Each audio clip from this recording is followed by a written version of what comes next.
number you have dialed has been changed. The new number is...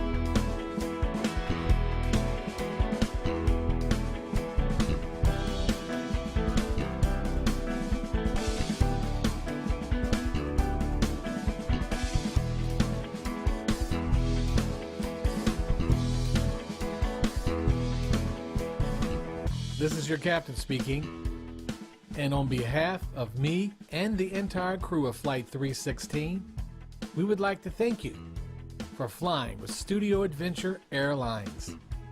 On this flight, we will be making stops in Italy, Japan, and Mexico, with our final destination being the return to the good old USA. At each stop, you will be given an opportunity to enjoy just a bite at one of the local favorite restaurants.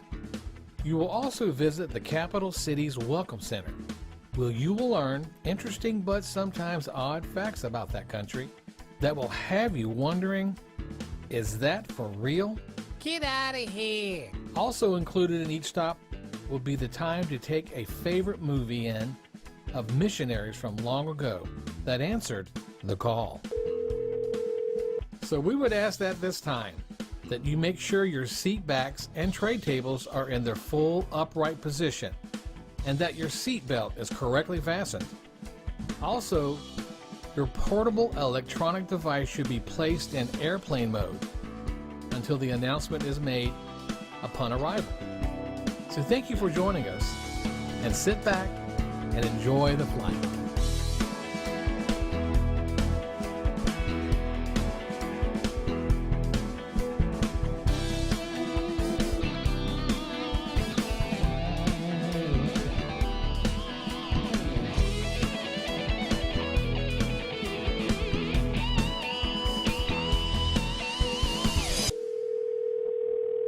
Hello?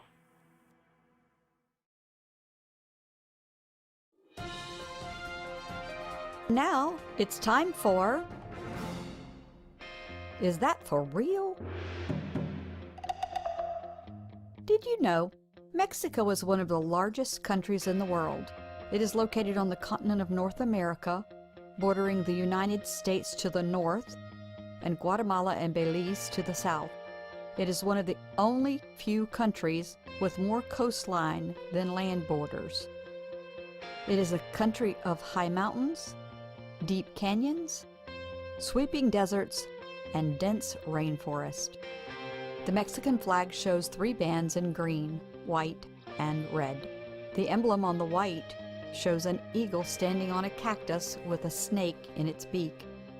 The colors in the Mexican flag stand for independence, unity, and religion. The capital city of Mexico is Mexico City. It has the 2nd highest number of museums in the world and was the first city to host the Football World Cup twice. One notable fact is that the city is slowly sinking at a rate of 10 inches per year. This is because the city was built on a lake, and the city pumps draw water from this lake. Roman Catholic is the most common religion affiliation in Mexico. In a survey carried out between July and August of 2018, almost 81% of the Mexican population claimed to be of Catholic faith. Now here's a fascinating fact. The longest and largest underwater cave system in the world is found in Mexico. Also, the monarch butterfly migrates to Mexico every year by the millions from the US and Canada. They settle in the country during the winter, where you can watch these stunning creatures in their natural habitat at butterfly sanctuaries close to Mexico City. And this may come as a surprise. Mexico City holds the Guinness World Record for the number of people kissing at the same time. Wow. A few more surprising facts. Did you know the Chichen Itza Pyramid in Mexico is one of the new 7 wonders of the world? Also, mariachi, the popular form of folk music, originates from Mexico. The mariachi band typically features at least 4 musicians. Traditional mariachi instruments include the violin, a large bass guitar, and a small 5-string guitar with a round back. They also usually include trumpets and sometimes harps. Here's an interesting story. Believe it or not, nachos were invented in Mexico for Americans by an American restaurateur named Nacho. One day, when Nacho was without his chef, he needed to rustle up a quick snack for a group of U.S. military wives who were in town.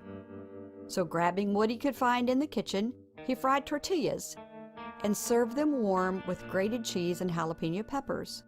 The popularity of the dish swiftly spread throughout Texas and the Southwest USA. Nachos, as we know them today, are truly a Tex-Mex dish. Are you a chocolate fan? You have the people of ancient Mexico to thank for that. The Aztecs actually refer to hot chocolate as the drink of the gods. Cacao beans were used as a form of currency, valuing them more precious than gold. Mexico was also the first to use tomatoes as food. Did you know Mexico gave the world popcorn, chilies, and color television? Also included in the list of Mexico's contributions to the world is the Mastretta MXT car. Bullfighting and rodeo. What is the most popular sport played in Mexico, you ask? The answer? Soccer, called football in Mexico. Interested in crawling cuisine? Stroll through any market in Mexico City and you'll find spiders, grasshoppers, snakes, and even scorpions, all up for sale to eat. Some find this horrifying, but adventurous foodies can discover all sorts of excellent grub in Mexico markets and street food stands. Take a look at some of the animals unique to Mexico. The pygmy spotted skunk,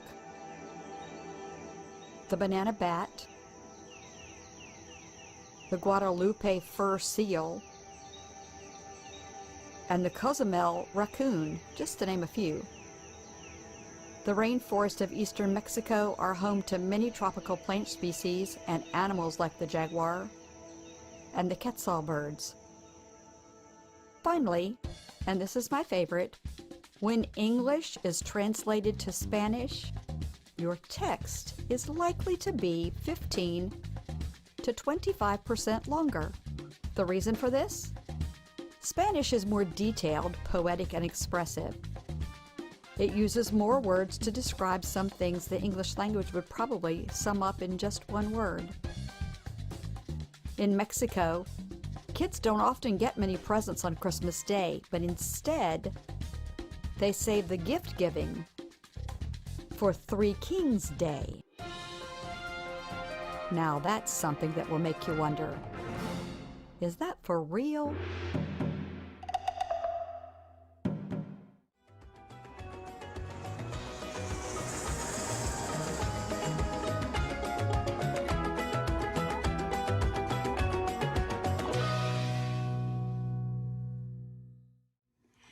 So our first stop today is for just a bite.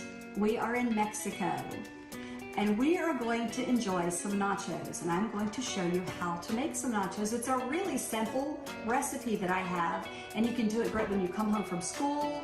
It will be something really simple to do. So you'll need a few simple ingredients.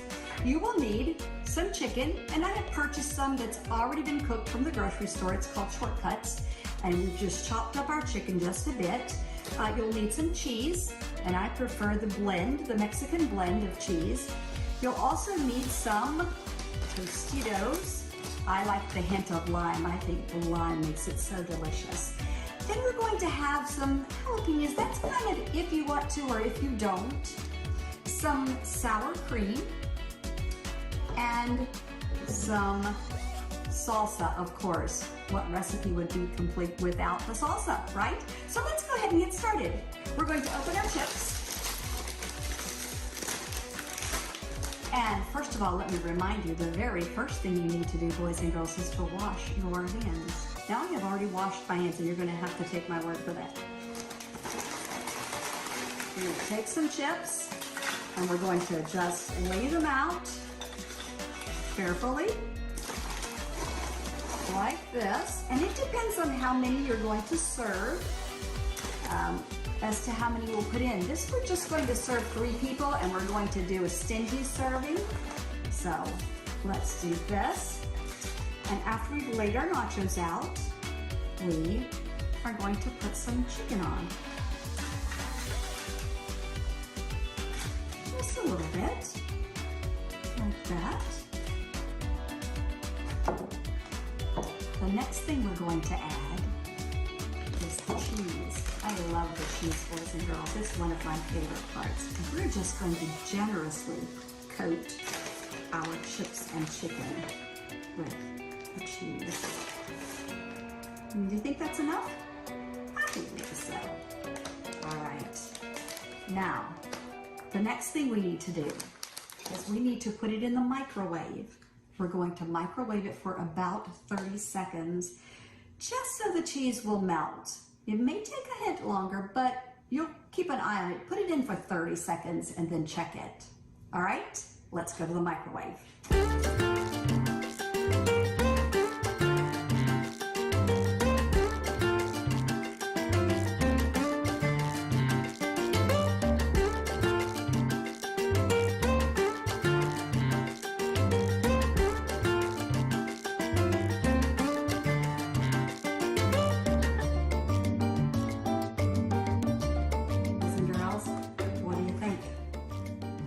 I think it looks delicious, and I'm kind of hungry, so now what we're going to do, and you don't have to do this, this is optional, but these are some little jalapeno pepper slices. Looks like this. I think that's kind of what makes it Mexican. So we're going to put just a little bit on there. I'll leave you, and I'll tell you what we're going to do. We're going to leave part of it without them on there, just for people like me who really aren't into spicy things so much. But we'll put that on there. Then we're going to open the salsa and we stir it around a little bit, and I'm just going to drizzle just a bit over the tacos. I mean, over the nachos, excuse me. All right.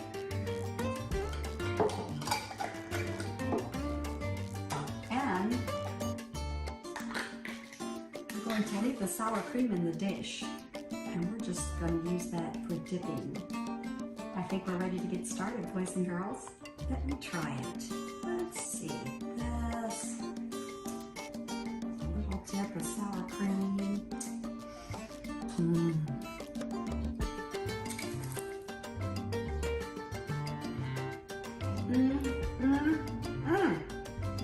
Boys and girls, that is delicious. Go and make yourself some nachos. And have a great day.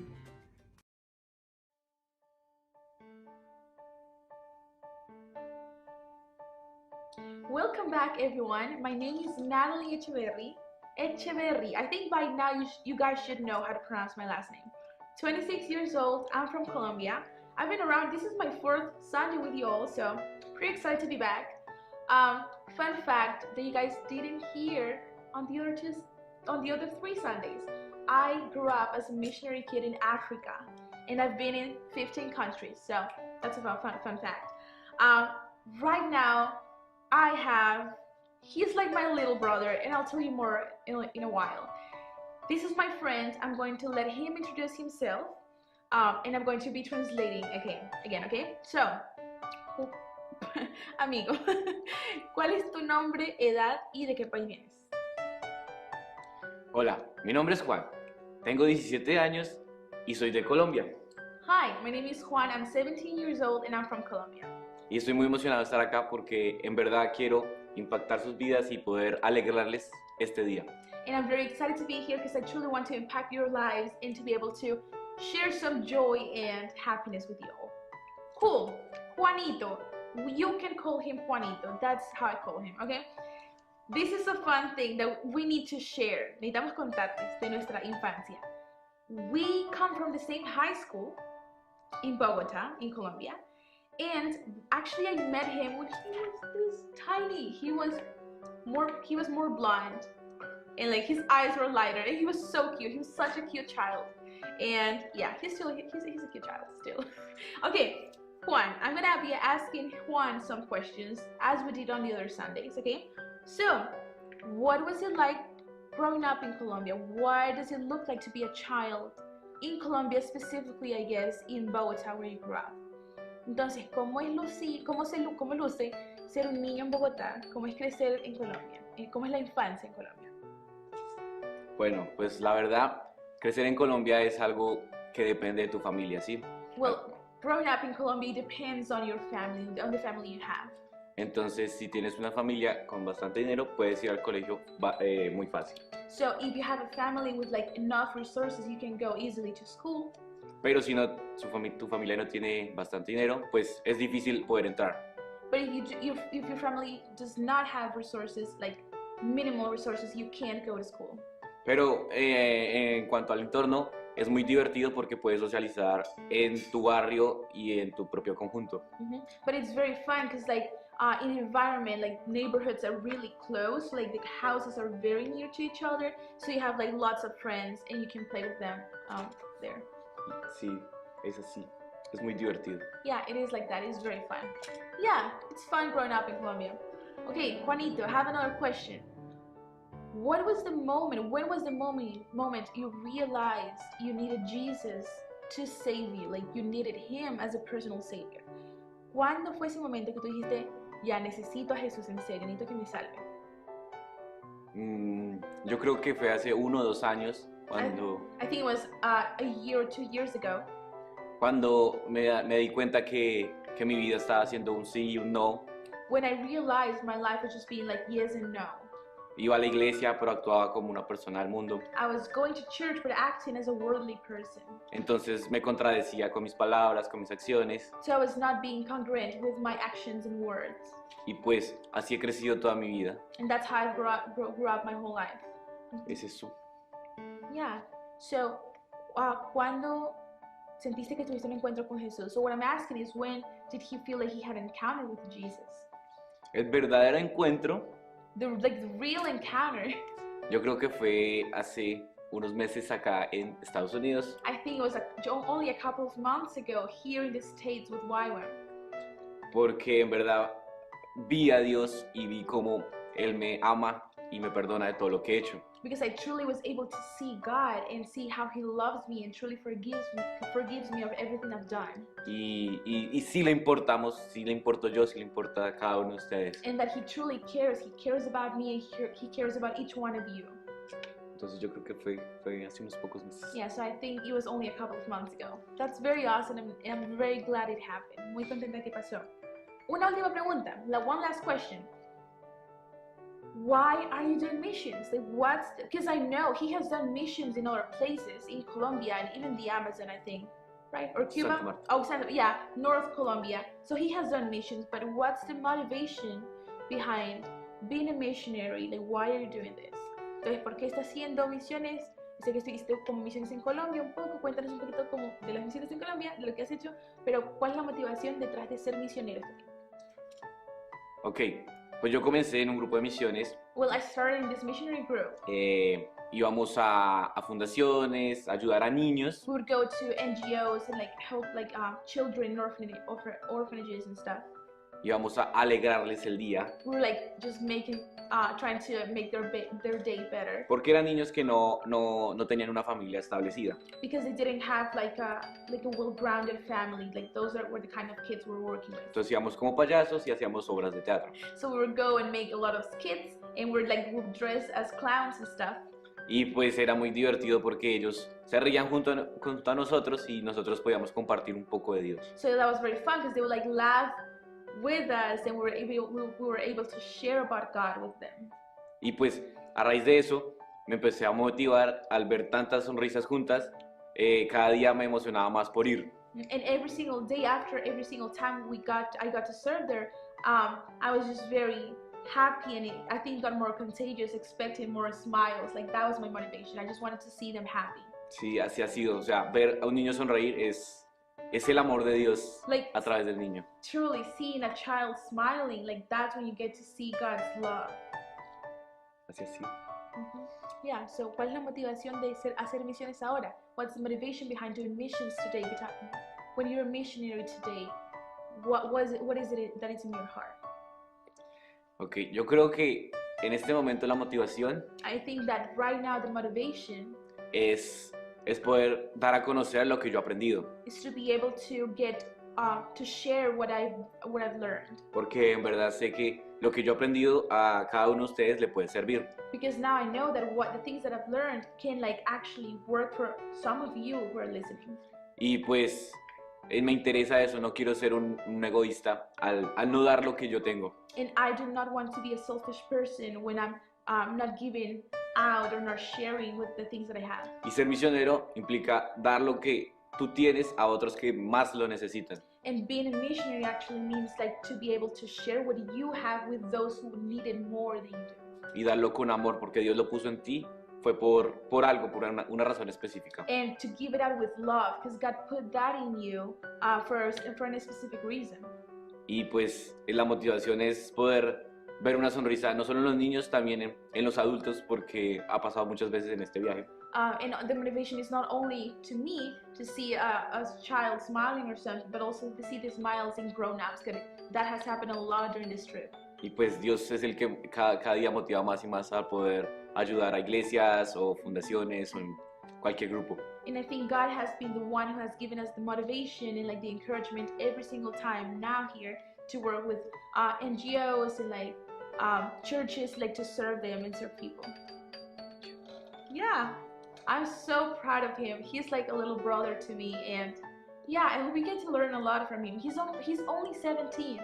He's out here. He's doing his part. So very proud of you, Juanito. Love you so much, and hope you guys got to enjoy today.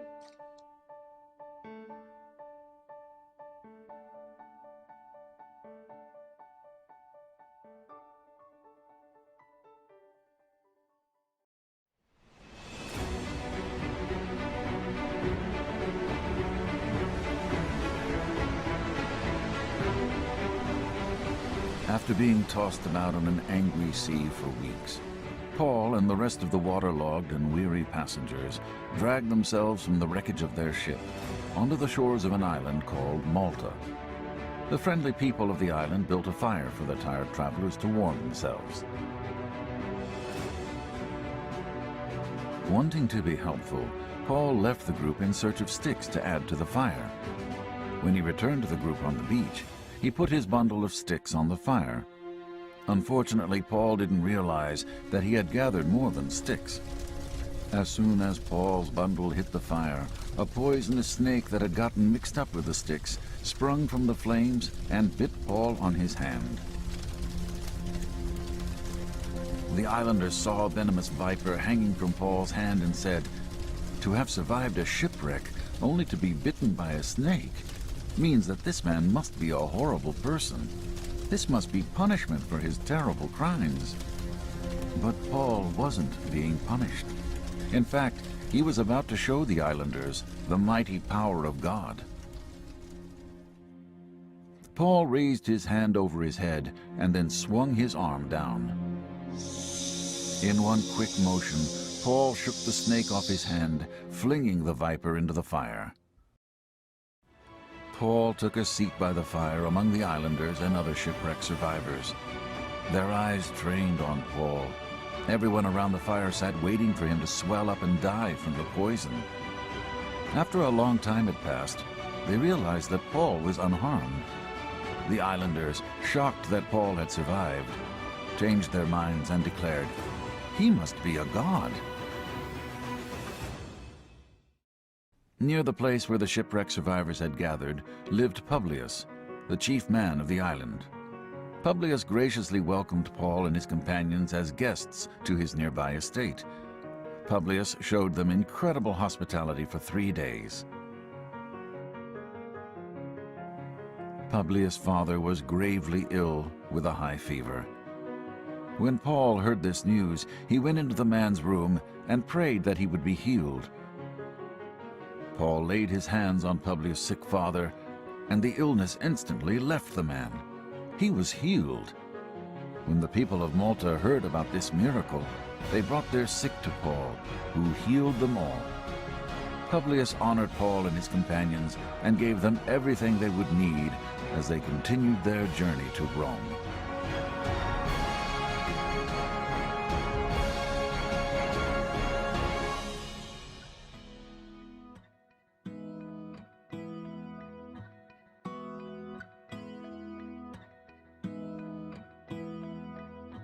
When we answer God's call, we must be obedient to His voice and go where He sends us.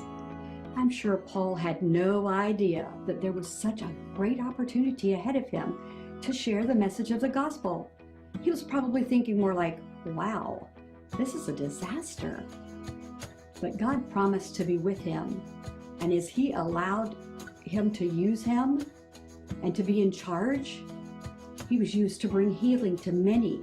And because of the healings that took place, many came to know God in a personal way. We don't always understand why things happen to us, things that are unexpected and many times uncomfortable. But Romans 8:28 tells us we know that all things work together for the good to those who love God and are called according to His purpose. I encourage you to answer the call and trust God to work all things to His good. We're going to bow our heads and pray, and we're going to ask God to help us this week. Father in heaven, thank you so much for putting your call on our life. And thank you for promising to be with us when we answer that call to always work things to the good. I ask you to be with the boys and girls today. And as they answer your call, that they will feel your presence and know that you are with them. And no matter how unlikely or uncomfortable it may be, that you are working all things to the good. In the name of Jesus, we ask these things. Amen. Thanks for joining us, boys and girls. Until next time, go and make disciples.